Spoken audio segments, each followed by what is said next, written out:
Gobierno de Navarra. Nafarroako gobernua.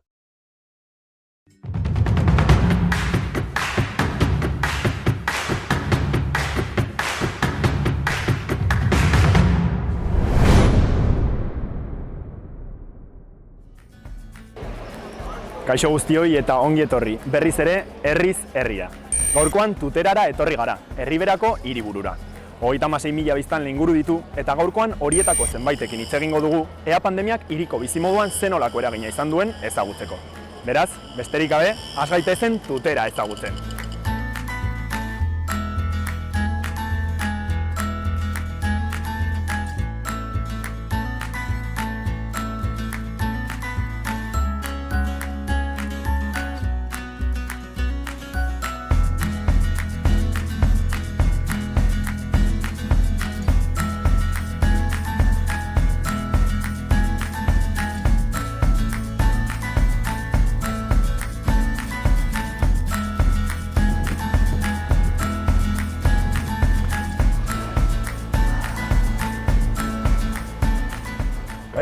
Kaixo, egunon? Argineren bila nabil. Neu naiz, Argine. Kaixo, Pablo, Xaloa Telebistako, plazer bat. Ongi etorri Argia ikastolara. Mila esker, Tuterako Argia ikastolara, hori da. Hori da, bai. Dizugun bezala, galderatxo batzuk egitera etorri gara. Oso ongi.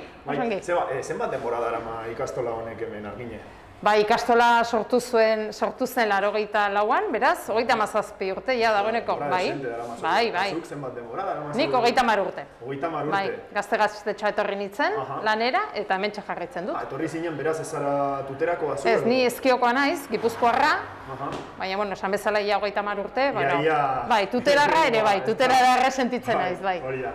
Eta zenbat ume daude hemen, zenbat ume edo zenbat nerabe daude hemen guzti? Gaur egun, 180 ikasle ditugu, 18 hilabetetik hartzen ditugu, aurrezkuntzako lehenengo ziklotik, DBH bukatu arte, 16 urte arte. Beraz, batxilergoa ez dago? Ez, batxilergorik ez daukagu hemen ez. Eta zuk, esan diateuk ere ez banago, alaba ere hemengo ikaslea duzula, ezta? Badut seme bat, orain dela 4 urte bukatutakoa, eta alaba gaur egun DBH bigarren maila egiten ari da. Hori osoa Argia ikastola. Hori da, irakasle eta ama. Hori da. Argine, iruditzen bazaizu ze leku lasairen batera joango gara, eta galderatxo batzuk egin dizkizu. Oso ondo, torri. Aurrera, hemendik. Mila esker. Ze aurrak orain patioan daude, klasean edo... Txikitsuenak orain patiora atera dira. Aurkituko ditugu. Hori da. Eta DBH-koak oraindik gelan. Egoerarekin, guneak ezin ditugunez konpartitu, hemendik, bai. Taldekatze egiten dugu eta... Ze lan asko pandemiaren ondorioz, Argine, nabaritu da asko, lioa edo... Bai, ez da egoera hau kudeatzea ez da erreza, baina niretzat eta guztiontzat, ez da erreza.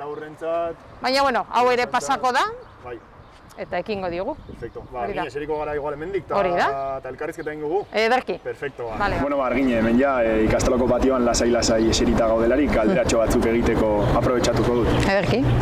Lehen esan dizugun bezala, herriz herri programaren aurtengo gaia da, ea pandemiak herrietan zenolako eragina izan duen. Zure kasuan galdera hauek ikastolaren perspektibatik eta irakasle perspektiba batetik egingo dizkizu.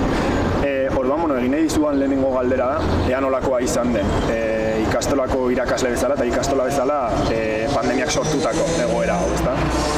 Egoera latza izan da gizarte osorako eta irakaskuntzan ere iazko itxialdiarekin hasi ginen eta bapateko egoera honek ikastolarentzako izan zen kudeaketa, asunto aldaketa ikeragarria, ez? Irakasleok, bapatean irakaskuntza o klaseak online eman behar izan genituen eta, esan bezala, jarraitu behar genuen eguneroko martxa eta gainera geu formatzen hasi behar genuen, ez? Geure ustez, nahiko ongi kontrolatzen gendun, baina olako egoera baten aurrean egoteko ezaina, ez? Orduan, bezala, hasi ginen formatzen eta nolabait, poliki eta batez ere gurasoen laguntzarekin, aipatzekoa da, gurasoek egin zuten lan hori, jarraitu gendun eta ikasturtea amaitzea lortu gendun, baina ez zen erraza izan, ez? Eta gero, udan hasi ginen prestatzen, 21. ikasturtea, beti ez jakintasunaren aurrean, ez genekigun ikastola nola hasiko ginen, ez? Ea klaseak benetan bertan emango genituen, edo gelak baja hartzen hasiko ziren. Eta, poliki-poliki hasi ginen, eta egia esan, suerte izan dugu, gela bakar bat izan dugu ikasturte osoan konfinatua, oraintxe, daukagu aste honetan, txikitsua konfinatua, eta, ez zen erreza izan, dena kudeatzea. Gu ikastola txikia gara, familia handi bat bezala gara, ikastolako aurrek oso ohituta daude bata bestearekin harremanetan egotea, eta burbuila gai hori atera zen, gela bakoitzak ikasleak gelako bakarrik bere gelakoekin harremanetan egon behar izaten dira, eta hori kosta eginda, ez? Kosta eginda. Irakasleontzako ere, koordinazioak eta areagotu egin dira, asko ikasi dugu, asko, eta oraindik geratzen zaigu, eta horrela darrai, egunez egun, astez aste joaten gara, eta iaia ikasturtea amaitu dugu, hori da. Eta Argine, galdetu behar nizun, irakasle bezala egin dizut galdera, esperientzia nolakoa izan den, baina aurrei buruz ere galdetu nahi dizut. Haientzat nolakoa izan da, esan diazu ohituta gaudela guztiak batera egotera eta nabaritu duzu gogorra izan dela haientzat, hasteko ulertzea, eta ja ulertu ondoren neurri guztiak betetzea, klasearekin bakarrik egotea nolakoa izan da esperientzia hori haientzat.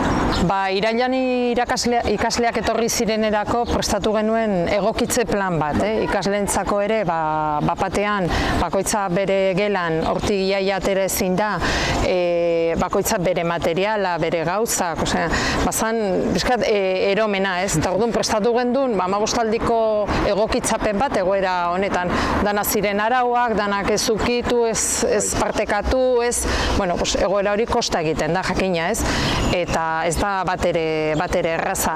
Poliki-poliki joan gara gainditzen, eskerrak aurrak berehala egokitzen direla, baina bai orain ikasturte amaieran eta balorazioa egin dugu eta aipatzen dugu ikasleak oso nekatuta daudela, ez? Eta beste gauza batzuk ere eskatzen dituztela. Batek jolastu nahi du beste gelako batekin, partekatu nahi du beste gauza bat, gauza ugari egin nahi dituzte eta guk beti badirudi ez esan behar digula, ez? Eta hori gogorra da. Hori da, ez? Eta ulertzen dute, esaten dute, bai, segurtasun neurriak mantendu behar ditugu, baina nik beste zerbait nahi dut, ez? Orduan zaila da hori nolabait orekatzea, ez? Baina esan bezala ikasturtea amaitu dugu eta espero dugu datorren ikasturtea, beste modu bateko izatea. Eta, Argine, esan diazu zu ere, hemengo irakaslea izateaz gain, hemengo ikasle baten ama, zure alaba ikastolako ikaslea da ere. Esan berri idazu nabaritzen duzuela ikasleak nekatuta gaudela. Askotan esaten dute, helduentzat psikologikoki pandemia eta gogorra izan dela, aurren kasuan ere nabari egiten da, zama psikologiko hori. Bai, nabaritzen ari gara, alde batetik, arlo akademikoa, iaz, 5 hilabete egon zirela etxean, eta ez dela gauza bera, etxean ikasi edo ikastolan ikasi, eta beste alde batetik, emozioen asuntoa ikusten dugu oso gogorra dela. Guk bereziki aurten arlo emozionala asko landu dugu, ez? Ikaslei laguntzeko ikasketa mailan eta batez ere beraien ongi izatean, ez? Lagundu diegu, saiatu gara ere familiak prozesu honetan laguntzen eta aholkuak ematen, eta gero pertsonalki ni ama bezala nire alaba gaur egun 14 urte ditu, eta 14 urtekin denok izan ditugu 14 urte eta beste nahi batzuk eta beste gauza batzuk nahi izan ditugu.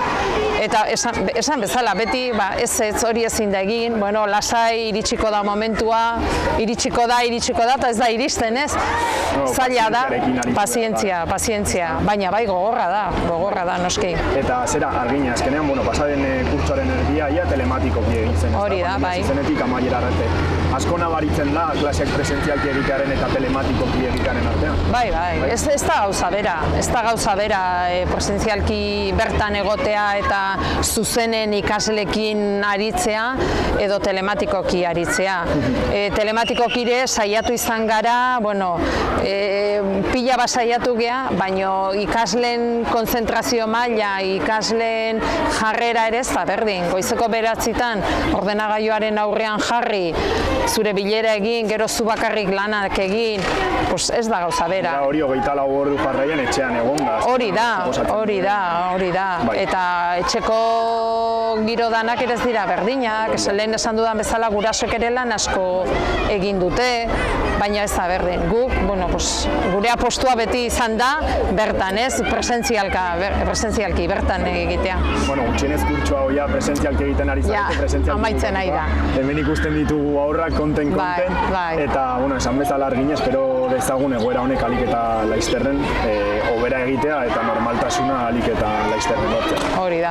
Mila esker elkarrizketa eskaintzagatik, plazer bat izan da, eta mila esker ere zuen lantokira, zuen ikastolara, zuen familiara edo zuen etxera gonbidatzeagatik. Zuei, nahi duzunerako hementxe gaude. Ondo izan argin. Berdin, eskerrik asko.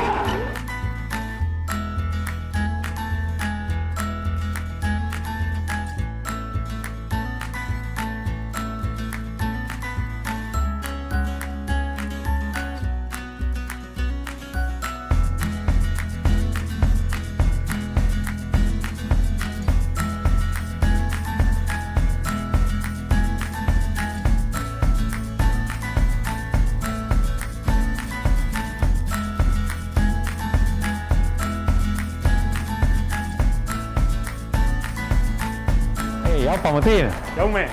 Bai, ni naiz. Kaixo, zer moduz? Pablo, xaloakoa. Primeran, ongi etorri Ribera da. Ongi etorri Tuterako ospitalera, ez da? Bai, hemen. Zure lantokira.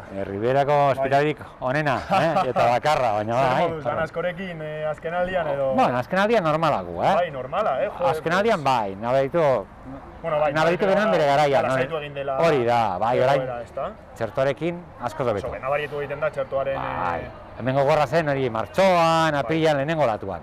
Pues ez da gutxieneko osasun arloko langile batek esatea lasai dagoela. Bueno, dexente, ezin dugu exageratu, bai, kobratzen dugu eta lan egin behar dugu, horretarako gaude, bai. Dena den, Jaume, izen horrekin zu Tuterakoa zara, Euskal Herrikoa edo non jaioa? Bueno, ni katalana jaiotzez eta euskalduna bihotzez. Hori da, euskaraz dela zenbat dakizu euskara? Bueno, pues haikan ikasi nuen orain dela urte batzuk, baina, bueno, egin nuen hango ikaskuntzan, metodiko onena eta gomendagarria, edo nork, nafartarrok nire ustez, denok hitzekin behar dugu lingua navarrorum, eta gure eskutan dago. Adibidea zara zu, katalaniako norbaitek ikasi du, guk ere ikasi beharko dugu. Eta ni nahi dut ikastea eta jendeekin hitz egitea, beraz, behar dugu, hori beharrezkoa da. Zera, Jaume, iruditzen bazaizu, bagoaz barrura edo, lekula zairen batera batzuk egiteko? No baiz, barrura goaz, hemendik, ez?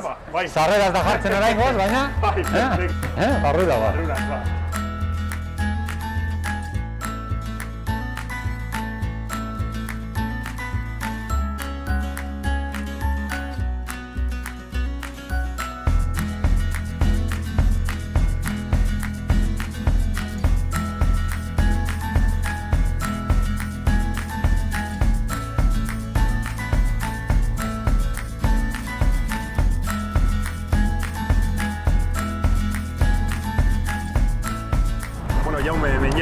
Tutera eta Ribera gure oinetara daukagularik, ez da, galderatxo batzuk egiteko aprobetxatuko. Bai, primera, leku aparta, eta hemendik dena ikusten da. Gure oinetan literal. Tutera, Cabanillas, Justiniana, Abritas, dena ikusten da hemendik, Ribera osoa. Bueno, Jaume, kontatu dizugunez, herri programaren aurtengo gaia da, ea pandemiak, herri eta hirietako bizimoduan, herri eta hirietan zenolako eragina izan duen, ez da? Kasu honetan Tuterara etorri gara, eta oraintxe Tuterako ospitalera, beraz, perspektiba horretatik egingo dizkizu galderak, hemengo mediku... Bai, hemen mediku nahi zenez, tokatzen zaigu. Beraz, Jaume, zenolakoa izan da Tuterako ospitalean pandemian zehar bizi izan duzuen esperientzia? Egon dira bere garaiak, bere momentuak, gogorrak hasieran, eta orain nire ustez, azken hilabetetik eta gero, askoz lasaiago, behintzat ospitalean. Orain ikusteko orain daude bi paziente intubatuta, bere garen egon ziren 23, 24 dena. eta orokorrean hemen ubin dauka kapazitate 5etarako. Bost, zazpi, eta garai horretan horrela zen. Baina orain askoz hobeto gaude, eta txertoari esker. Nabaritzen da txertoen eragina eta... Bai, bereziki azken hilabetea. Hemen, erakitzen bat iritsi ziren, baina haian 200, baina gutxiago astero, txertoak, eta nahi izten dira 5.000 edo 6.000 orduan. Hori, ongi, oso, bai, primeran. Eta zera, Jaume, zuk mediku bezala, eta mengo pertsonalak askotan esaten da pandemian zehar, osasun pertsonalak bizi izan duela sekulako estresa, sekulako lana. Zuk bizi izan dago esperientzia, hemen Tuterako ospitalean nolakoa izan da? Orain, ia ez dut uste, baina hasieran bai, bereziki lehenengo martxoa, apirila, baina bueno, martxoa eta apirila, lehenengo aldiz, bai, hasieran inork ezekien zer zen, zer egin behar. Hori da, material gutxi, eta batean, egun batetik bestera, dena bete zen. Oso ikaragarria, bereziki lehenengo aldiz sartzen zaren laguntzera, hemen daude intensibistak, eta gu bakarrik ginen laguntzen, 2-3 hilabete horietan, gero ja lehenengo batuan. Bigarren, hirugarren eta laugarren gutxi, ez gara egonia ja, baina lehenengoan bai. Eta lehenengoan zen ikaragarria ikusteko, beste pazientenak intubatuta batzuk nahiko gazteak, eta bezala, nola da posible hau, bai? Eta posibilitate gutxi, eta material gutxi, garai horretan. Hospitaleman zuen dena zuena, baina ez egoen.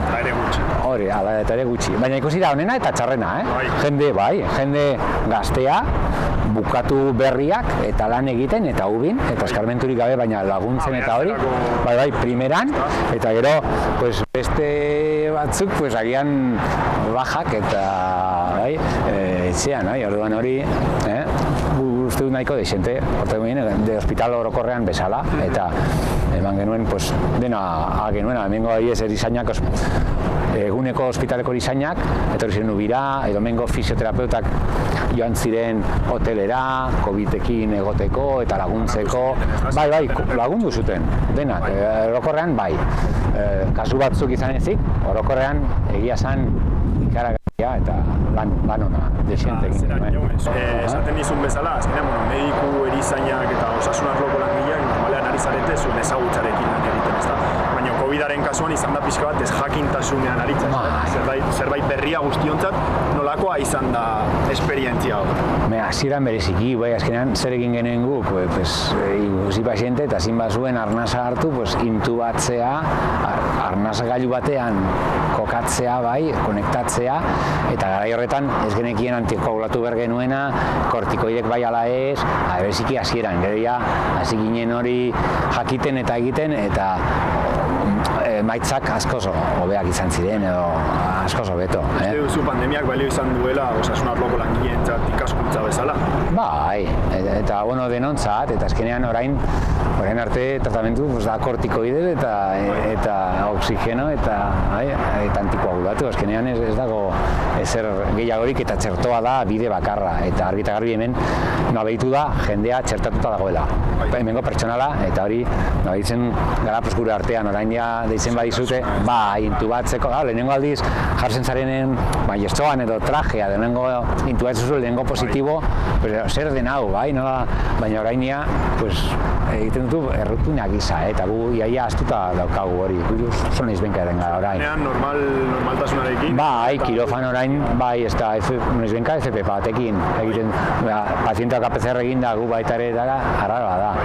Nahiz eta daukagu orain material osoa, martxoan adibidez, arazo batzuk egon ziren materiala, eta orduan musukoak gauzatek egon behar ziren giltzapean, bizitza, esan nahi duena, garetezen den gutxi eta banandu behar ziren, biziki garbiketa lan egiten duten adibidez, eman zieten gutxi astean zehar, eta haiek mantendu behar, guk kirofana eduki dugu dugin ziuen, zanketa intensiunitatean eduki ditugu denetatik, baina garbiketako jendea solairuetan, eta solairuetan zaten jende pillo, hospital osoa zeuden COVID, eta gari horretan zaetu zen, erdituta gero, etxera bidali, edo ebakuntzatak gero lehen baileen, ez egoteko hemen, eta oso konplexua zen. Eta gero beldurra bitxia zen adibidez anekdotak izanen, jendea inoiz ez da dutxatu hainbeste.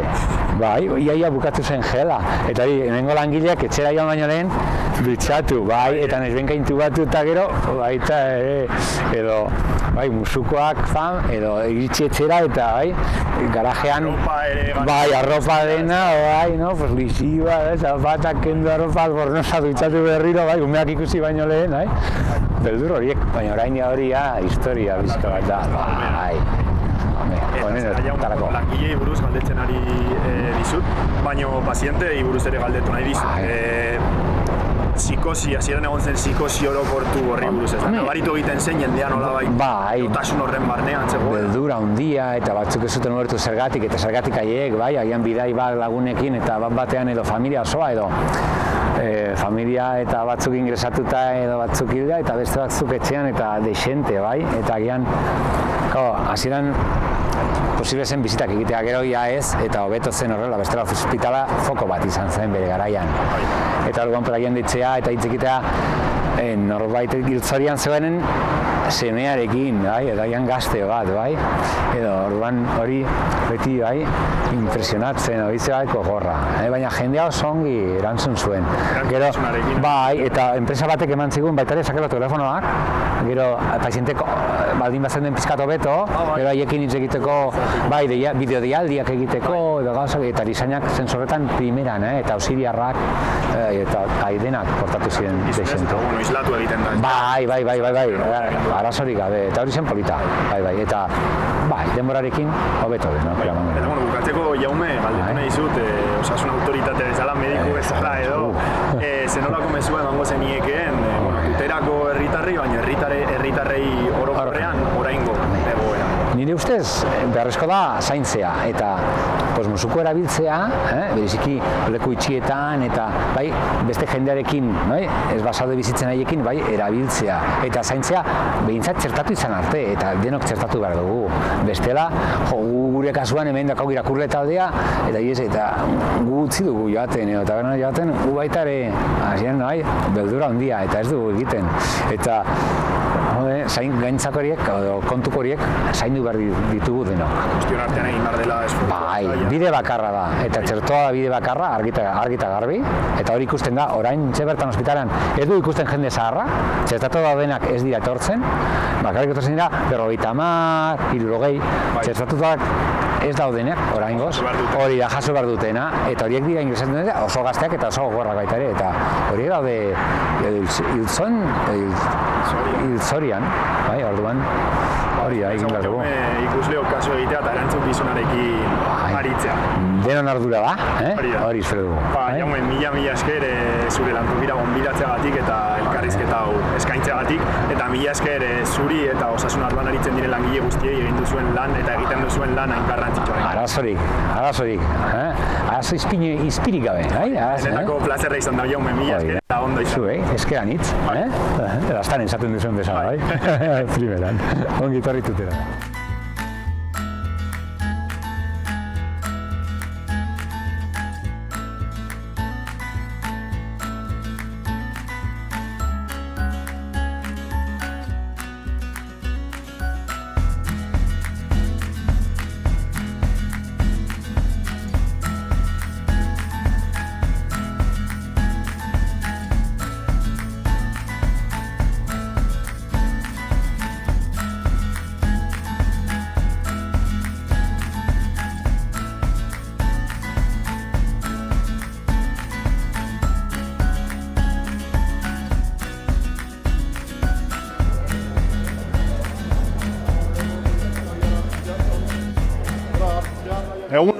Egunon. Maro Alzarazu. Bai, ni naiz. Kaixo, placer bat. Kaixo, berdin, gauza bera.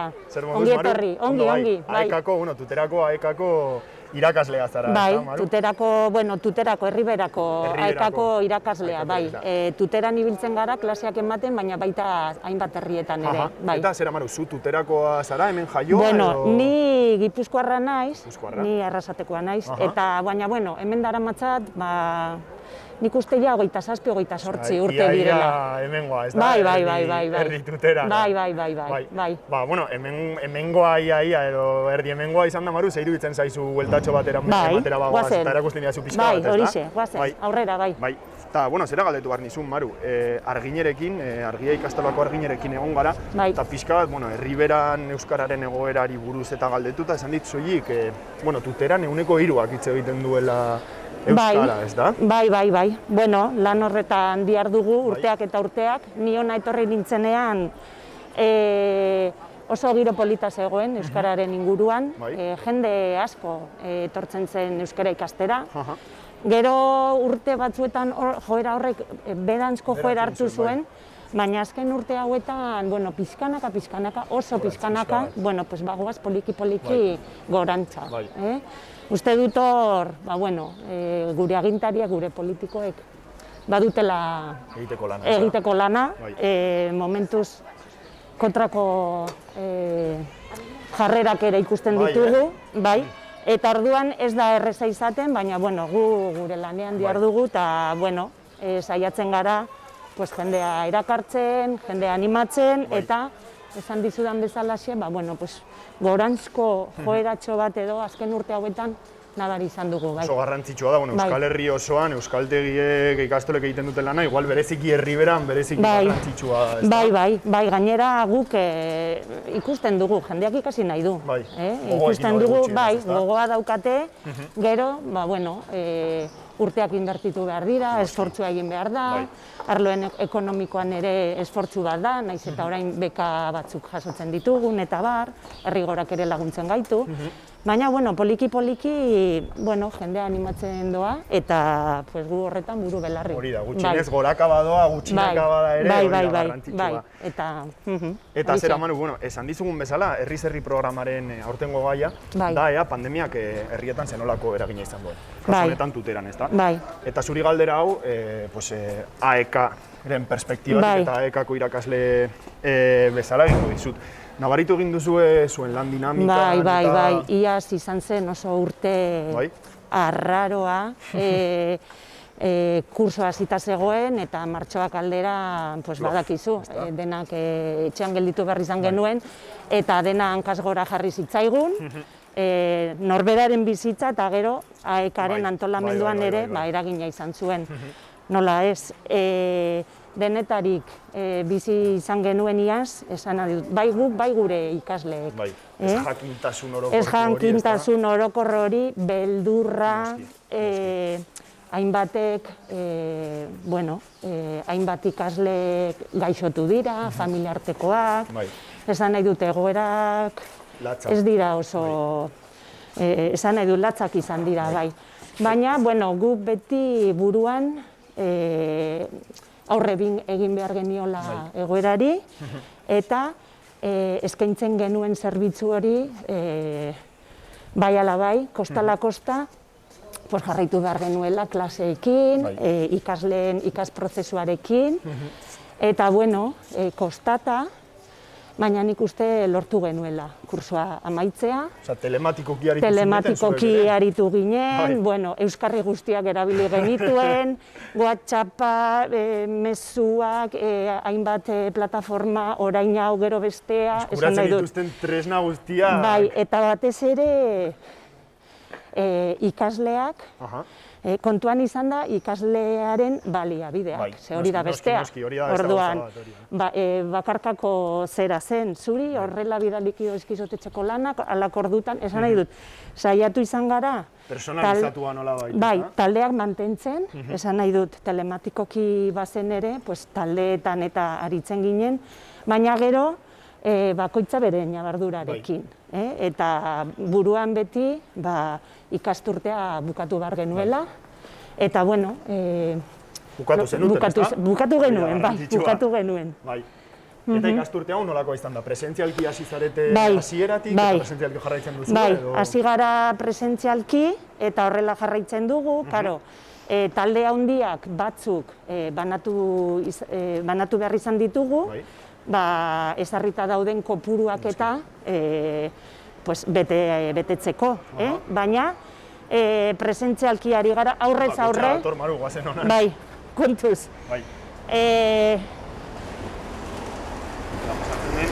Aurrez aurre jarraitzen dugu, Bai. gainera hori delako guk hobekien egiten dakiguna. Bai. Aurrera jarraitu. Eta aurrez aurre ikasleekin, eta gainera hori da beraiek ere gehien baloratzen dutena. Taldea sortu, Ez da berdina telematikoki hortiz hartuko gara. Bai, perfecto.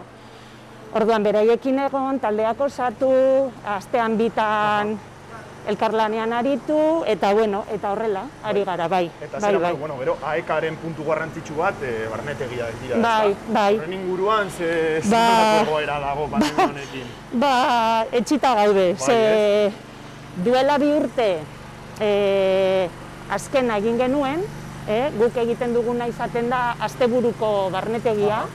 Orduan, ikasgu osoa joaten gara herri batera, eta duela 2 urte izan zen azkena. Iaz ez genuen deus egin, ezin zen, eta aurten, kasualidadez, urrengo larun batean,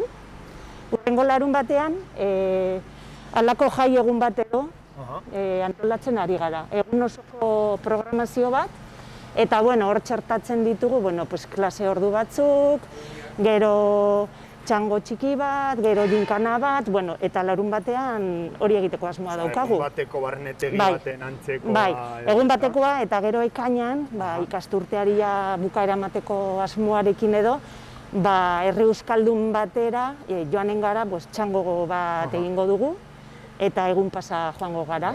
Eta hemendik aurre ikuspenik badaukazue, badakizue barnetegiren bat osorik noiz egin alko den, eskaini izan dira, erakundeak eskaini izan ditu udarako, gero Iruña herrian ere asteburuko barnetegiak eskaini dira, baina hor kopuruak oso mugatua dira, eskaintza oso murritza da, baina alegin batzuk badaude. Eta, esan duzuen bezala, azkenean nahi genuken guztia egin ezin badugu ere. Nahi baduzuen jarrituko dugu hemendik? Bai. Esaten dizun azkenean, dauzkagun tresnekin, zuek dauzkazuen tresnekin ez da, aldu zuen guztia egiten antzarete, eta barnetegi oso bat egin ezin bada ere guztienez. Bai. Argi dagoena da, guk ere egoera berri honi egokitzen saiatzen garela, ez dago besterik. Orduan, entzuten dituzu ideia berriak, galdetzen duzu, eta zurera egokitzen saiatzen zara. Ze ikasleak hor daude, eta gauzak eskaini behar dizkiezu, ezta? Horri buruz galdetu nahi duzun, Maru. Azkenean, esaten dute sektore guztietan pandemiaren ondorioz nolabait berrikuntza bat eman dela, ezta?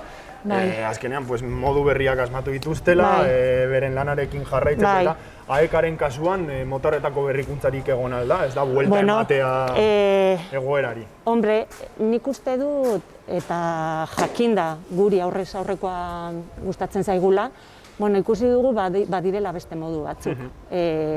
Badirela beste modu batzuk euskara irakasteko. Eta orduan, guk egin behar duguna da ikuspegi hori zabaldu, eta eskaintza ahalik eta zabalena izan, eta gero ikasleak izan dezala autu hori egiteko posibilitatea aukera, ez? Eta, hor daukagu plataforma bat, Moodle, ikasle asko horretan ari dira, hemen argi dagoena da egoerak aginduta berriztu edo gauzak aldatu behar baldin badituzu, hori egin behar duzula. Bueltan martzaioa. Bai. Eta beti zaude martxan, hori bai. Eta, martxan eta horri esker ere ikasten, ez da? Bai, noski. Bai. Niri adibidez, zera digitalak eta ordenagailuak eta programak eta, kostatzen zait, ez dut ukatuko, ez da? Orain beharra dago, baina beharra dago, eta gainera nola ikasten da, behin eta berriro erabiliz. Eta horretan. Maru, espero dezagun hori, lehenik eta alik eta laizterren egoera honetatik ateratzea eta normaltasunera bueltatu izatea, baina, bitartean jarrai dezazuen tresna guztiak erabiltzen dauzkagun guztiak baliatzen ditugu. Ikasteko irakasten. Horixe, bai. Maru, mila esker elkarrezketa hau eskaintzeagatik, eta zure herria, esan gaut zure herria dela, bai, zatitxo bat ikusi duzu, gauza gehiago dago. Hori da, Urrengoan erakutsiko diguzu. Ederki, pixkat. etorri nahi duzuenean. Bai, bueno, mila esker Maru eta placer bat izan da. Gauza bera. Zaindu. Mila Bai, esker. berdin. Aio. Ez da deus.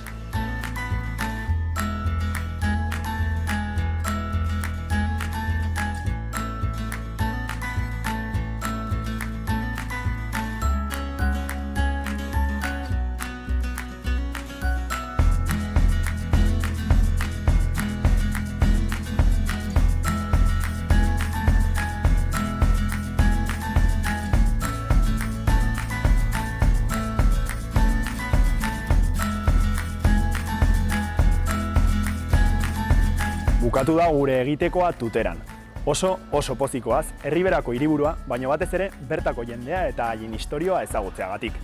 Beraz, besterik gabe, besarka handia bidaltzen dizuegu eta hurrengo programan ikusiko dugu elkar. Aio!